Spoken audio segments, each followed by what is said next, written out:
வாழ்க வையகம், வாழ்க வளமுடன். அனைத்து உறவுகளுக்கும் இனிய வணக்கம். மாதங்களில் சிறந்தது மார்கழி என்பார்கள். அந்த மார்கழி மாதம் விரைவில் பிறக்க உள்ளது. 2025ஆம் ஆண்டின் இறுதியும் 2026ஆம் ஆண்டின் தொடக்கமும் ஆக இரு முக்கிய நிகழ்வுகள் இந்த மார்கழி மாதத்தில் நிகழ உள்ளது. நிகழும் மங்களகரமான விசுவாசு ஆண்டு டிசம்பர் மாதம் 16ஆம் நாள் செவ்வாய்க்கிழமை அன்று துவாதசி திதியில் சுவாதி நட்சத்திரத்தில் அதிகண்டம் நாமயோகத்தில் கௌளவம் கர்ணத்தில் சித்தயோகம் கூடிய நன்னாளில் இந்த மகத்தான மார்கழி மாதம் பிறக்கிறது. மார்கழியை தெய்வங்களின் மாதம் என்பார்கள். அந்த அளவுக்கு ஆன்மீக ரீதியாக முக்கியத்துவம் பெற்றது. இம்மாதத்தில் கிரக நிலைகளில் பல்வேறு மாற்றங்கள், சில முக்கிய நிகழ்வுகள் நடைபெற உள்ளன. இது 12 ராசிகளிலும் தாக்கத்தை ஏற்படுத்தும். மார்கழி மாதம் டிசம்பர் மாதம் 16ஆம் தேதி தொடங்கி ஜனவரி மாதம் 14ஆம் தேதி வரை உள்ளது. இம்மாத கிரகநிலை என எடுத்துக்கொண்டால் குரு பகவான் மிதுன ராசியில் வக்ரகதியில் உள்ளார். கேது பகவான் சிம்ம ராசியில் உள்ளார். புதன் மற்றும் சுக்கிர பகவான் விருச்சிக ராசியிலும், சூரியன் மற்றும் செவ்வாய் பகவான் தனுசு ராசியிலும் உள்ளார்கள். சனி மற்றும் ராகு பகவான் கும்பராசியில் உள்ளனர். இம்மாத கிரக பயிற்சி என எடுத்துக்கொண்டால் 21/12/2025 குரு பகவான் வக்ர நிலையில் புனர்பூசம் 4ஆம் பாதத்தில் இருந்து புனர்பூசம் 3ஆம் பாதத்திற்கு பயிற்சியாக உள்ளார். 22/12/2025 சுக்கிர பகவான் விருச்சிக ராசியில் இருந்து தனுசு ராசிக்கு பயிற்சியாக உள்ளார். அதேபோல 25/12/2025 புதன் பகவான் விருச்சிக ராசியில் இருந்து தனுசு ராசிக்கு பயிற்சியாக உள்ளார். மேலும் 11/1/2026 புதன் பகவான் தனுசு ராசியில் இருந்து மகர ராசிக்கும், செவ்வாய் பகவான் 14/1/2026 தனுசு ராசியில் இருந்து மகர ராசிக்கும் பயிற்சியாக உள்ளார். இம்மாத சிறப்புகள் என எடுத்துக்கொண்டால் டிசம்பர் மாதம் 19ஆம் தேதி அனுமன் ஜெயந்தி, டிசம்பர் மாதம் 30ஆம் தேதி வைகுண்ட ஏகாதசி, ஜனவரி 3ஆம் தேதி ஆருத்ரா பௌர்ணமி, ஜனவரி 14ஆம் தேதி போகி பண்டிகை ஆகிய நிகழ்வுகள் உள்ளன. பொதுவாகவே மார்கழி மாதம் முழுவதுமே விசேஷம்தான். இந்த வருடம் வரும் மார்கழி கூடுதல் முக்கியத்துவம் பெறுகிறது. பிறக்கப் போகும் இந்த மார்கழி மாதத்தில் உங்கள் வாழ்வில் வளமும் நலமும் செல்வ செழிப்பும் பெற்று வாழ்வில் உயரிய நிலையை அடைய எல்லாம் வல்ல எம்பெருமானை வேண்டி விரும்பி கேட்டுக்கொள்கிறேன். தனுசு ராசி அன்பர்களே, மார்கழி மாத கிரக நிலைகளை ஆராய்ந்து பார்க்கும் பொழுது மாத தொடக்கத்தில் உங்கள் ராசிநாதன் குரு பகவான் அஷ்டமத்தில் உச்சம் பெற்று சஞ்சரிக்கிறார். எனவே மாத தொடக்கத்தில் மனக்குழப்பங்கள் கொஞ்சம் அதிகரிக்கலாம். எதையும் திட்டமிட்டு செய்ய இயலாது. விரயங்கள் கொஞ்சம் கூடுதலாகத்தான் இருக்கும். மார்கழி 6ஆம் தேதி குரு பகவான் மிதுன ராசிக்கு வருகிறார். அப்பொழுது உங்கள் ராசியை சப்தம பார்வையாக பார்க்கிறார். எனவே அதன் பிறகு இடர்பாடுகள் அகலும். இனிய பலன் கிடைக்கும். தொழில் ரீதியாக எடுத்த புதிய முயற்சிகளில் வெற்றி உண்டு.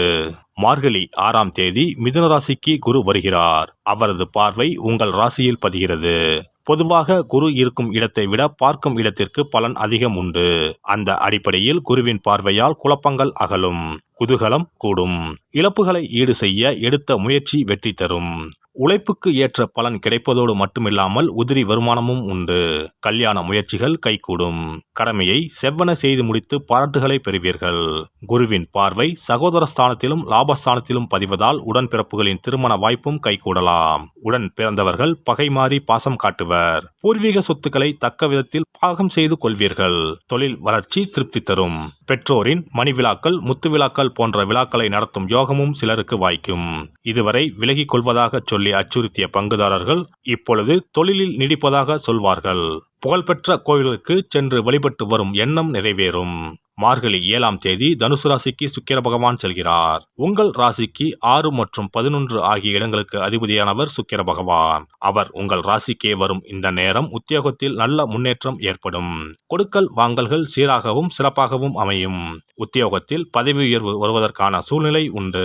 பயணங்கள் பலன் தருவதாக அமையும். பணிபுரியும் இடத்தில் இருந்து விலகிக் கொண்டு புதிய இடத்திற்கு செல்லலாமா என்று சிந்தித்தவர்களுக்கு இப்பொழுது நல்ல தகவல் கிடைக்கும். இக்காலத்தில் எதிர்பாராத சில நன்மைகளும் வந்து சேரும். மார்கழி மாதம் 10ஆம் தேதி தனுசு ராசிக்கு புதன் செல்கிறார். உங்கள் ராசிக்கு 7 மற்றும் 10 ஆகிய இடங்களுக்கு அதிபதியானவர் புதன் பகவான். அவர் உங்கள் ராசியிலேயே சஞ்சரிக்கும் பொழுது அற்புதமான நேரமாக இது அமையும். வாழ்க்கை துணைக்கு படிப்பிற்கேற்ற வேலை கிடைக்கவில்லையே என்று கவலைப்பட்டவர்களுக்கு நல்ல வேலை கிடைக்கும். தொழில் முயற்சியில் மாற்று இனத்தவர்களின் ஒத்துழைப்பு அதிகரிக்கும். சேமிப்பு உயரும். மார்கழி 27ஆம் தேதி மகர ராசிக்கு புதன் பகவான் செல்கிறார். உங்கள் ராசிக்கு தொழில் ஸ்தானாதிபதி தனஸ்தானத்தில் வரும்பொழுது தொழில் மற்றும் உத்தியோகத்தில் கணிசமான தொகை கைகளில் புரளும். கவலை என்ற 3 எழுத்து உங்கள் அகராதியை விட்டு விலகும். புதிய தொழில் கைகூடும். பழைய தொழிலை விரிவு செய்ய மூலதனம் இல்லையே என்று நினைத்தவர்களுக்கு வள்ளல்களின் ஒத்துழைப்பும் வங்கிகளின் ஒத்துழைப்பும் கிடைக்கும். மார்கழி 30ஆம் தேதி மகர ராசிக்கு செல்லும் செவ்வாய் அங்கு உச்சம் பெறுகிறார். உங்கள் ராசிக்கு 5 மற்றும் 12 ஆகிய இடங்களுக்கு அதிபதியானவர் செவ்வாய் பகவான். விராயாதிபதி உச்சம் பெறும் இந்த நேரத்தில் விரயங்கள் கொஞ்சம் அதிகரிக்கும். வீடு மாற்றம், இடமாற்றம் வரலாம். புதிய சொத்துக்கள் வாங்க நினைப்பவர்கள் வில்லங்கம் பார்த்து வாங்குவது நல்லது. சகோதர அனுசரிப்பு சற்று குறையும். உடன்பிறப்புகள் ஒத்துழைப்பு திருப்தி தராது. சேமிப்பு கரையும் நேரம் இதுவாகும். பொது வாழ்வில் உள்ளவர்களுக்கு எடுத்த முயற்சியில் வெற்றி கிட்டும். வியாபாரம் மற்றும் தொழில் செய்பவர்களுக்கு வேண்டிய உதவிகள் கிடைக்கும். கலைஞர்களுக்கு கௌரவம் அந்தஸ்து உயரும். மாணவ மாணவிகளுக்கு கல்வி மேன்மை உண்டு. பெண்களுக்கு வரவை காட்டிலும் செலவு கூடும். வரன்கள் வாசல் தேடி வரும். இம்மாதம் முருகப்பெருமான் வழிபாடு முன்னேற்றத்தை வழங்கும். பணத்தேவையை பூர்த்தி செய்யும் நாட்கள் டிசம்பர் 17, 23, 24, 27, 28, ஜனவரி 7, 8, 12. சிறப்பு தொகுப்பு. வெற்றிகள் குவிய விஷ்ணு வழிபாடு. ரொக்கத்திற்கு முக்கியத்துவம் கொடுக்கும் நாம் சொர்க்கத்திற்கும் முக்கியத்துவம் கொடுக்கும் விழாவை கொண்டாட வேண்டும். அந்த விழா இந்த மார்கழி மாதம் வருகிறது. திருப்பதி, திருவரங்கம் உள்ளிட்ட விஷ்ணு ஆலயத்தில் நுழைய லட்சக்கணக்கான மக்கள் காத்திருப்பார்கள். அதேபோல திருக்கோஷ்டியூர், உப்பிலியப்பன் கோவில், திருமோகூர் போன்ற உலகத்தில் உள்ள சகல விஷ்ணு ஆலயங்களிலும் ஏகாதசி விழா உற்சவம் சீரும் சிறப்புமாக நடைபெறும். இந்த கண்கொள்ளா காட்சியை கண்டு மகிழ்ந்தால் பொன்னும் பொருளும் போற்றுகின்ற செல்வாக்கு இன்னும் உயரும். மாதங்களில் புனிதமானதாகவும் தேவர்கள் துயில் எழும் மாதமாகவும் கருதப்படும் மார்கழி மாதத்தில் நாம் விஷ்ணுவை வழங்கினால் விருப்பங்கள் அனைத்தும் நிறைவேறும். அதனால்தான் மாதங்களில் நான் மார்கழி என்று கண்ணன் சொல்லியதாக சொல்வார்கள். இம்மாதம் 15ஆம் தேதி, அதாவது 30/12/2025 செவ்வாய்க்கிழமை வைகுண்ட ஏகாதசி வருகிறது. அங்கனம் வைகுண்ட ஏகாதசி வரும்பொழுது சொர்க்க வாசலை திறப்பார்கள். ஆண்டு முழுவதும் அடைத்திருக்கும் கதவு அன்று மட்டும்தான் திறந்து வைக்கப்படும். அந்த சொர்க்க வாசலின் வழியாக நாம் நுழைந்து வந்தால் சிக்கல்கள் தீரும், செல்வ வளம் பெருகும். ஏகாதசி அன்று இல்லத்து பூஜை அறையில் விஷ்ணு லட்சுமி படம் வைத்து வழிபட வேண்டும். அவள் வெல்லம் கலந்து நைவேத்தியம் வைத்து சாப்பிடலாம். முழு விரதம் இருக்க முடியாதவர்கள் மதியமும் இரவும் பலகாரம் செய்து சாப்பிடலாம். அன்று இரவு முழுவதும் கண் விழித்திருக்கும் பொழுது இறை தியானத்தையே மேற்கொள்ள வேண்டும். மறுநாள் அதிகாலையில் சூரியன் உதிக்கும் முன்னதாக நீராடி பச்சரிசி சோறு, அகத்திக்கீரை, நெல்லிக்காய், கருணைக்கிழங்கு, புளிக்குழம்பு சாப்பிடுவது நல்லது. அகத்திக்கீரையும் நெல்லிக்காயும் உணவில் சேர்த்துக் கொள்வது அவசியமாகும். இந்த மார்கழி மாதத்தில் கன்னி பெண்கள் அதிகாலையில் எழுந்து நீராடி வீட்டின் முன்பக்கத்தில் கோலமிட்டு அதன் மத்தியில் மஞ்ச வண்ண பூ வைத்தால் மங்களம் உண்டாகும். பரங்கி பூவை வைத்து அழகுபடுத்துவது கண்கொள்ளா காட்சியாகும். கிருமி நாசினியாக சாணத்தின் மீது அதை பதித்து வைத்திருப்பர். மங்களம் நடைபெறுவதற்காக மஞ்சள் வண்ண பூவை வீட்டு கோல மத்தியில் வைப்பது வழக்கம். குனிந்து அமர்ந்து நிமிர்ந்து கோலம் போடும் பொழுது விரல்களுக்கு மகிழ்ச்சி கிடைக்கிறது. சிறந்த யோகப்பியாசம் ஏற்படுவதாக கூறுவார்கள். இந்த வழிபாட்டின் மூலம் மனநலமும் உடல் நலமும் சீராகிறது. பிரம்ம முகூர்த்தத்தில் எழுந்து ஓசோன் என்ற காற்று மண்டலத்தில் உள்ள காற்று நம் மீது பதிவதால் ஆரோக்கியம் மேம்படுகிறது. திருப்பாவை, திருவெம்பாவை பாடி வழிபாட்டை மேற்கொண்டால் திருமணம் கைகூடும்.